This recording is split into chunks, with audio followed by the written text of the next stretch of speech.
Kalau kita ngomongin AI atau kecerdasan buatan, mungkin yang kebayang itu film fiksi ilmiah ya. Tapi, itu udah nggak relevan lagi. AI udah ada di sini, sekarang, dan lagi nulis ulang aturan main di salah satu industri paling dinamis di dunia, pemasaran. Pertanyaannya bukan lagi kapan AI bakal datang, tapi gimana kita manfaatinnya. Bahkan, sekelas Bill Gates aja bilang kalau kita ini ada di ambang revolusi. Revolusi di mana AI bakal bikin kita semua jadi jauh lebih produktif dan kreatif. Nah, optimisme kayak gini nih yang bikin para pemasar rame-rame mengadopsi AI. Oke, visi besarnya keren. Tapi gimana sih cara kerja AI sekarang di dunia nyata, di kampanye pemasaran yang kita lihat tiap hari? Yuk, kita bedah sama-sama. Jadi gini, kita mulai dari sini ya. Coba deh lupain dulu chatbot yang gitu-gitu aja. Sekarang, AI itu udah jadi, semacam mesin inti dalam strategi bisnis yang secara fundamental mengubah cara perusahaan berinteraksi dengan kita semua. Dan ini bukan cuma omongan loh, angkanya bener-bener gila. Data dari Salesforce nunjukin adopsi yang masif banget. Bayangin, hampir 9 dari 10 pemasar udah ngejalanin proses otomatis pakai AI dan ngehubungin pengalaman online dan offline kita. Ini bukan lagi coba-coba, ini udah jadi perubahan fundamental. Nah, karena perubahannya secepat ini, gimana cara kita ngertinya? Untungnya, para peneliti udah nyiapin semacam toolkit atau panduan buat para pemasar. Ini ngebantu kita buat metain di mana aja kekuatan AI itu bekerja. Jadi, toolkit ini punya 3 pilar utama. Anggap aja ini peta jalan kita buat ngebahas semuanya. Pertama, ada pilar analitis, yang ngubah data jadi prediksi. Kedua, pilar teknologi, yang ngejalanin semuanya di belakang layar.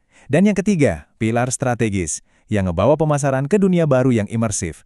Yuk, kita mulai dari yang pertama. Pilar pertama ini, kemampuan analitis. Ini nih yang paling mengubah cara berpikir bisnis. Dulu, perusahaan itu cuma bisa bereaksi sama apa yang kita lakuin. Sekarang, beda cerita. Dengan AI, mereka bisa memprediksi apa yang bakal kita lakuin selanjutnya. Keren kan? Nah, ini dia bagian yang benar-benar ngebolak-balikin logika bisnis. Model tradisional kan, belanja dulu baru dikirim. Kita pilih, kita bayar, barang datang. Simple. Tapi AI memungkinkan sesuatu yang kedengarannya mustahil. Kirim dulu, baru belanja. Hah? Gimana tuh maksudnya? Aneh kan? Tapi ini beneran terjadi. Biar kebayang, kita ambil contoh nyata, Stitch Fix. Ini perusahaan fashion. Mereka pakai AI buat nganalisis semua data tentang kamu, gaya kamu, ukuran kamu, bahkan data dari pelanggan lain yang mirip sama kamu. Nah, dari situ, AI-nya memprediksi baju apa yang bakal kamu suka. Terus, mereka ngirimin kamu satu kotak isi baju sebelum kamu milih apa-apa. Gila kan? Kamu tinggal coba di rumah, simpen yang suka, balikin sisanya.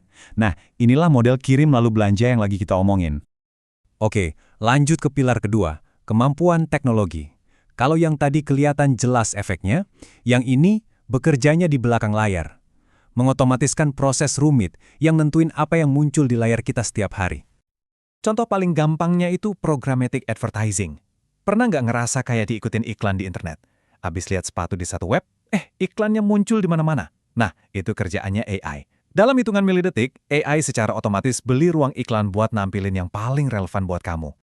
Otomatisasi ini nggak cuma buat iklan, tapi juga buat layanan pelanggan. Contohnya perusahaan Red Balloon. Mereka punya AI namanya Albert. Tujuannya bukan cuma buat jawab pertanyaan transaksi, tapi buat bangun hubungan. Albert ini bisa ngajuin pertanyaan yang pas di waktu yang pas, jadi rasanya lebih personal. Dan pilar terakhir, kemampuan strategis. Yang ini ngajak kita ngintip sedikit ke masa depan, gimana AI jadi fondasi buat pemasaran di dunia-dunia baru yang imersif, kayak metaverse atau augmented reality. Pengalaman kayak gini bisa terjadi karena ada 3 serangkai teknologi AI yang kerja barengan. Ada computer vision, ini kayak matanya AI yang ngebantu dia ngerti dunia nyata. Terus ada AI generatif, ini kreatornya yang ngebangun aset 3D. Dan large language models, ini suaranya yang bikin kita bisa ngobrol alami di dunia virtual. Contoh kerennya itu aplikasi augmented reality dari BMW.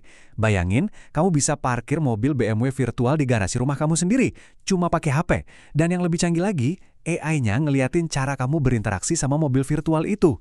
Kamu liatin warna apa, fitur mana yang kamu klik. Dari situ, AI-nya ngasih saran kostumisasi yang pas banget buat kamu. Oke, semua kemampuan tadi kedengarannya luar biasa ya.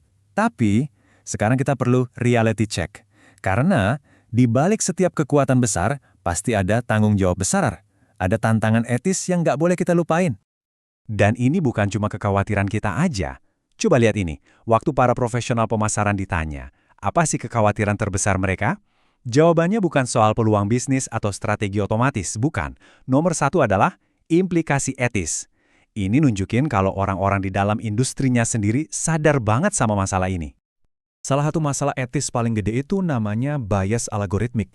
Ini kejadian waktu sistem AI seringnya sih karena data latihannya nggak seimbang, akhirnya secara terus-menerus bikin keputusan yang nggak adil. Keputusan yang rugiin kelompok orang tertentu. Dan ini bukan cuma teori ya. Ada studi yang nunjukin perangkat lunak pengenal wajah itu tingkat kesalahannya jauh lebih tinggi buat ngenalin perempuan berkulit gelap.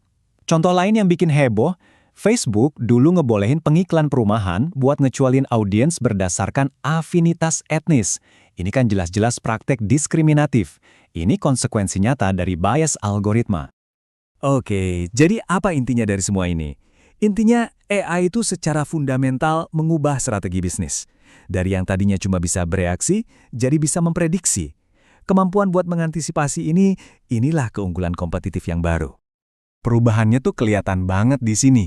Cara lama yang reaktif itu, ya penargetannya umum, analisisnya belakangan setelah kampanye selesai. Tapi cara baru yang prediktif, kita bisa lakuin hiperpersonalisasi, optimalisasi secara real time. Pada dasarnya, kita pindah dari yang tadinya cuma ngejar transaksi, jadi benar-benar ngebina hubungan sama pelanggan. Lalu, gimana caranya biar sukses di era AI ini? Ternyata, kuncinya bukan cuma soal punya teknologi paling canggih. Keunggulan jangka panjang itu dibangun di atas 3 aset inti.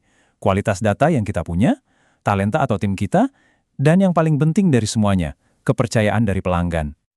Dan ini ngebawa kita ke pertanyaan terakhir yang cukup provokatif. Seiring AI makin pinter, personalisasi makin canggih, dan prediksinya makin akurat, batas antara saran yang ngebantu sama manipulasi itu bisa jadi tipis banget. Jadi pertanyaannya adalah, waktu AI makin pinter, siapa yang sebenarnya bikin pilihan?